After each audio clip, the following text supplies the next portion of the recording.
Brigitte Bardot, sexe symbole des années 550 et 1960, était non seulement une star de cinéma, mais aussi une icône culturelle, une militante pour la cause animale et une figure controversée.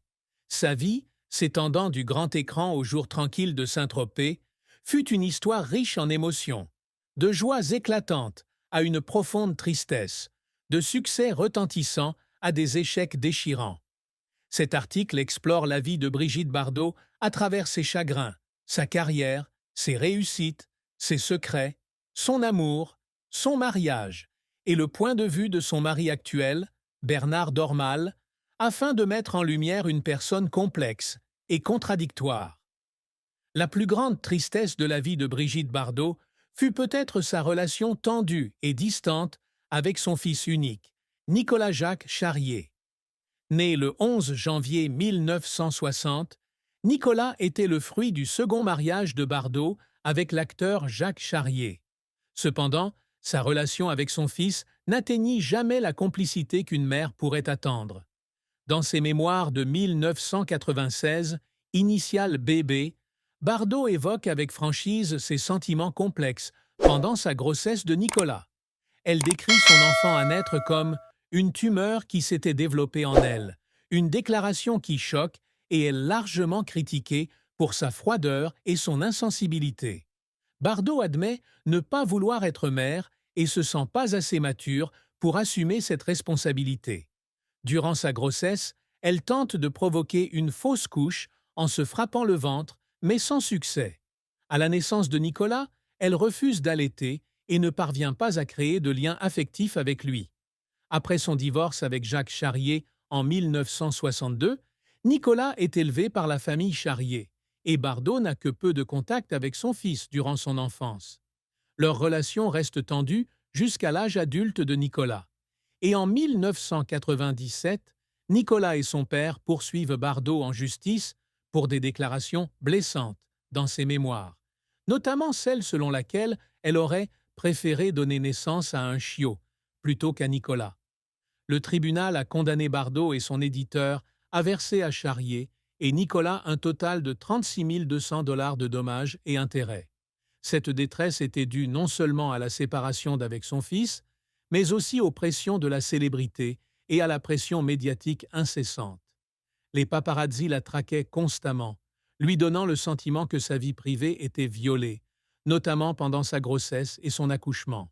Cela la plongea dans une dépression qui la conduisit à une tentative de suicide en 1960, le jour de ses 26 ans, sur le tournage de La Vérité.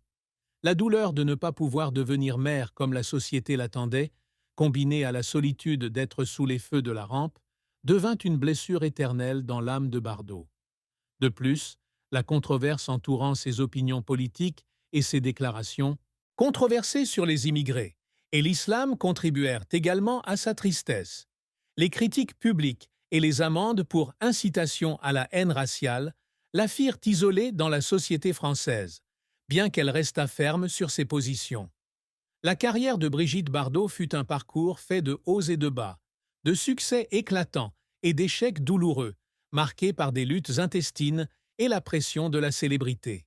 Née dans une famille parisienne de la haute société, Brigitte rêvait initialement de devenir danseuse classique professionnelle. Elle étudia au Conservatoire national supérieur de musique et de danse de Paris. Mais le destin la conduisit vers le mannequinat et le cinéma lorsqu'elle fit la couverture du magazine Elle en 1950, à l'âge de 15 ans. Ce film attira l'attention du réalisateur Roger Vadim, qui deviendra plus tard son premier mari et qui forgea son image de sexe symbole. La carrière d'actrice de Brigitte Bardot débuta en 1952 avec son premier rôle dans Le Trou normand. Mais c'est le rôle qui la fit connaître mondialement qui fut celui de Juliette dans Et Dieu, Créa la femme, 1956, réalisé par Roger Vadim. Le film brisa les barrières de la nudité et des libertés à l'écran, faisant de Bardot un symbole de la révolution sexuelle. Son image, avec ses cheveux blonds flottants et son style libre, lui a valu le surnom de Sex Kitten et est devenue une source d'inspiration pour de nombreux intellectuels français, dont la philosophe Simone de Beauvoir, dont l'essai Le syndrome Lolita, 1959, a salué Bardot comme une machine historique féminine et la femme la plus libre de France. Tout au long de sa carrière, Bardot a joué dans 47 films, dont des films marquants comme Le mépris de Jean-Luc Godard, 1963, Viva Maria de Louis Malle, 1965, et La vérité, 1960, pour lequel elle a remporté le prix David di Donatello de la meilleure actrice étrangère. Elle a également fait ses débuts dans le cinéma.